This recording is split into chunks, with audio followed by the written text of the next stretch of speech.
Baik, terima kasih pimpinan.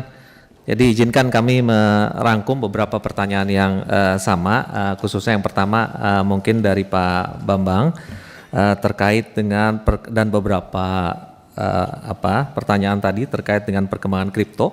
Nah, perkembangan kripto sebenarnya sudah kami spot pada saat dibuatnya National Risk Assessment pertama kali di 2015. Jadi PPATK sudah menyebutkan emerging threat itu adalah mengenai pertumbuhan kripto, Bitcoin dan segala macam, Ethereum, kemudian ada OpenSea, Metaverse, macam-macam itu sudah kami sampaikan.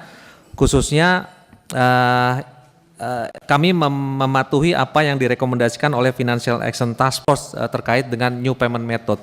Di dalam salah satu rekomendasi itu adalah masing-masing negara wajib memiliki mitigasi resiko terhadap new payment method. Salah satunya peer-to-peer lending, Bitcoin dan aneka rupanya. Dan faktanya kami menemukan banyak kasus terkait dengan pengelabuhan transaksi melalui Bitcoin, melalui kemudian Binance. Terakhir beberapa kita menemukan Binance. Beberapa kasus narkotika terkait dengan Bitcoin. Bahkan kalau Bapak lihat terorisme yang di Alam Sutra itu, dia meminta disuap dengan menggunakan Bitcoin pada saat itu. Dan kita sudah melakukan beberapa penghentian transaksi atau pembekuan wallet di sektor Bitcoin. Di exchangernya, kemudian di toko kripto macam-macam sudah kita lakukan. Artinya memang resiko ini sudah kita potret sejak lama. Nah, yang kemudian kita temukan juga kasus judi online ini, termasuk salah satunya yang favorable itu adalah penggunaan kemajuan fintech ini. Nanti akan izinkan kami sampaikan terkait dengan Bitcoin, Bapak Pimpinan. Kami kebetulan membawa presentasinya. Jika dibutuhkan kami akan potretkan sedikit saja jika diperkenankan. Ya, jadi yang perlu diketahui bahwa PPATK saat ini terlibat di dalam Satgas terkait dengan judi online, yang kemudian kemarin baru saja dirapatkan dipimpin langsung atas perintah Bapak Presiden Prabowo, dipimpin langsung oleh Bapak Menko Polkam. Dibentuk ada 5 des, salah satunya adalah mengenai judi ini, dan PPATK terlibat di seluruh des yang ada. Jadi apabila kita melihat perkembangan judi online, saat ini memang terlihat kecenderungan naik dibandingkan dengan periode sebelumnya. Ini kalau kita bicara tahun 2023. Next slide. Nah, kalau bicara transaksi perputaran dana judi online per semester satu saja sudah menyentuh 174 triliun rupiah. Saat ini menjelang udah semester 2, PPATK melihat sudah sampai 283 triliun rupiah.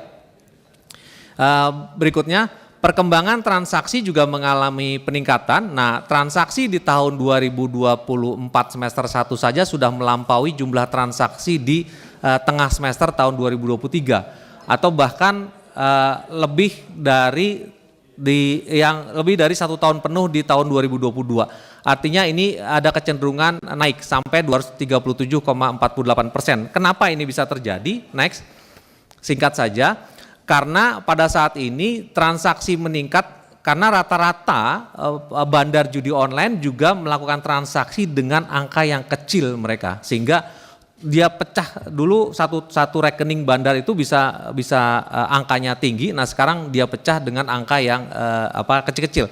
Next, berikutnya. Dan market juga sangat captive di Indonesia. Jika kita melihat kecenderungan pelaku transaksi itu semakin banyak, masyarakat yang terkait itu sudah semakin banyak dan transaksinya semakin kecil. Jadi kalau dulu orang melakukan judi online transaksinya angkanya juta-juta, sekarang hanya bisa 10.000, kita sudah bisa melihat ada setoran 10.000 untuk judo dan segala macam. Itulah yang membuat transaksi semakin masif.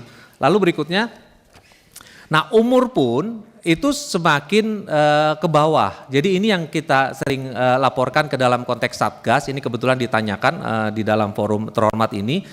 Umur pemain judi online cenderung semakin merambah ke usia rendah. Usia kurang dari 10 tahun, ini kita melihat. Jadi populasi demografi pemainnya semakin berkembang. Next. Nah, jika dilihat tadi Pak Stefano mengatakan di NTT dan segala macam, kita melihat benar TPU itu perdagangan orang itu banyak di sana. Nah, ini kita nggak sentuh di semua wilayah, tapi ini bisa dilihat bahwa kecenderungan pelaku judi online memang merambah hampir di setiap wilayah. Next lagi. Nah, ini yang menarik. Penggunaan dana judi online dibandingkan dengan penghasilan, jika kita lihat penghasilan orang dibandingkan dengan berapa yang dia pakai itu sudah sampai 69, hampir 70% penghasilan legal dia diperoleh itu untuk digunakan untuk judi online. Kalau dulu orang terima 1 juta hanya akan menggunakan 100 ribu, 200 ribu untuk judi online, sekarang sudah hampir 900 ribunya dia pakai untuk judi online. Jadi kita melihat semakin ediknya masyarakat untuk melakukan judi online. Ini juga terkonfirmasi dengan data berikutnya. Nah, jumlah yang terbesar para pelaku judi online di kita itu adalah masyarakat yang berpenghasilan yang melakukan deposit yang kecil, yang bawah. Jadi depositnya cenderung deposit yang 100 ribu sampai 1 juta. Next. Nah, ini adalah seluruh wilayah. Ini adalah seluruh wilayah terkait dengan judi online. Next lagi 2 kali.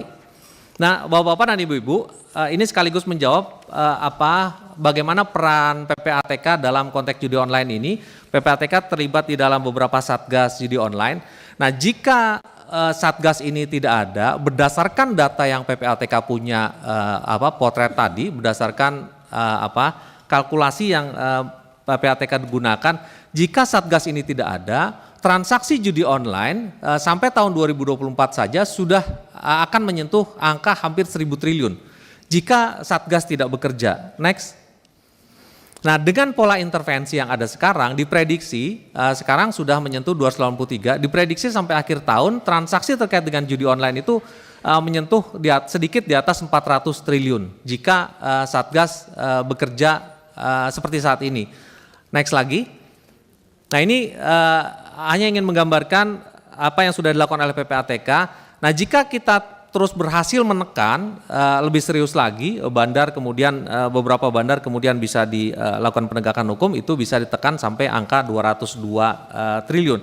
Ini yang sudah kita lakukan dan diharapkan akan terus dicapai pada periode berikutnya.